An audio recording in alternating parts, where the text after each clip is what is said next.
አንድ ወቅት ላይ በታላቅ ጥበባቸውና በትዕግስታቸው የሚታወቁ አረጋዊ መነኮስ ነበሩ።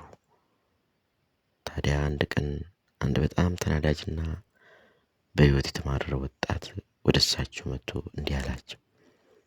መምህር ሆይ፣ በሰዎች ንግግርና በሕይወት ፈተናዎች ሁል ጊዜ እበሳጫለሁ። ውስጤ በቁጣና በሐዘን ተሞልቷል።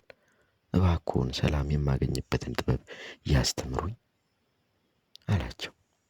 አረጋዊውም መነኮስ ወጣቱን በጥሞና ካዳመጡ በኋላ ምንም ሳይናገሩ ተነስተው አንድ እጅ ሙሉ ጨውና አንድ ብርጭቆ ንጹሕ ውሃ ይዘው መጡ። ከዚያም ወጣቱን ይህን ጨው ውሃ ውስጥ ጨምረውና ጠጣው አሉት። ወጣቱም የተባለውን አደረገ። ነገር ግን ገና አንድ ጉንጭ እንደተጎነጨ በጨው ብዛት ፊቱ ተጨማዶ ውሃውን ተፋው። መነኩሴውም ፈገግ ብለው ጣዕሙ እንዴት ነው ሲሉ ጠየቁት። ወጣቱም በጣም ይመራል፣ ጨው ብቻ ነው ሲል መለሰላቸው። በመቀጠል መነኩሴው ወጣቱን እጅግ ሰፊና ጥልቅ ወደሆነ አንድ ኩሬ ውሃ ይዘውት ሄዱ። ልክ እንደ ቅድሙ አንድ እጅ ሙሉ ጨው ሰጡትና አሁን ደግሞ ይህንን ጨው ኩሬ ውስጥ ጨምረው አሉት።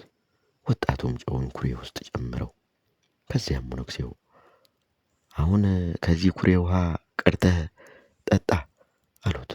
ወጣቱም ቀድቶ ጠጣ።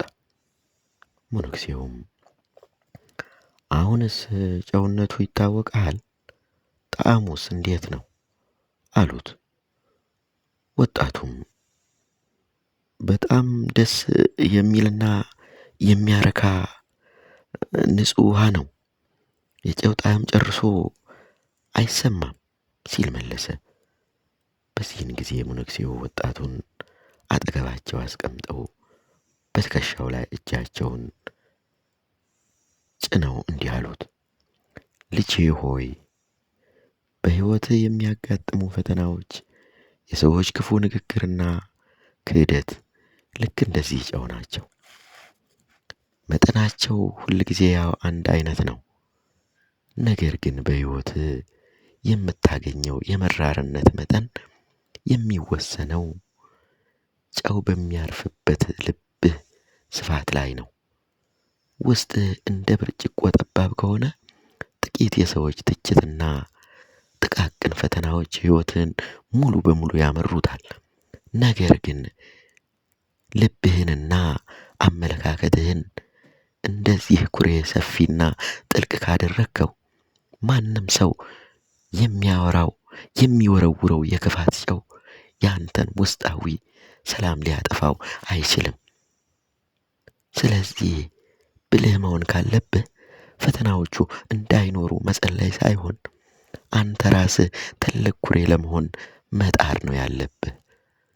በሕይወታችን ውስጥ የሰዎችን ባህሪ ወይንም የሚያጋጥሙንን ፈተናዎች ሁል ጊዜ መቆጣጠር አንችልም።